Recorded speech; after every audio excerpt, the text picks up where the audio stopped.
Good morning guys, sa mga nagtatanong kung kumusta na ako. Eto, okay lang ako, ayos lang ako.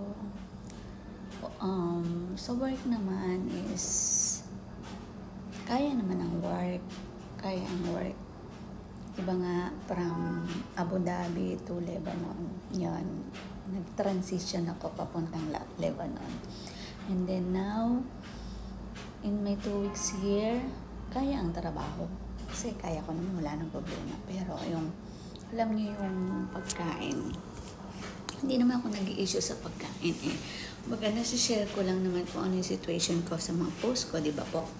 Ang sa akin, yung pagkain, actually dito, nasa condo lang kami. Condo kami nakatira. Mag-ina lang yung naalagaan namin. Ngayon, 3 kami.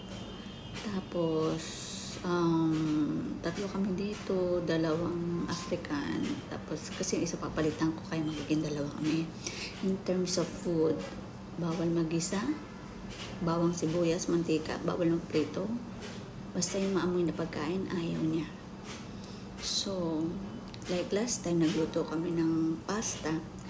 Nilaga lang yung pasta, walang sibuyas, walang bawang, nilagyan lang ng Maggi cubes, chicken, and then nilagyan ng tomato paste. Yun lang.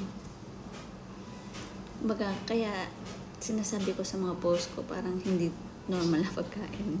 Kasi wala nga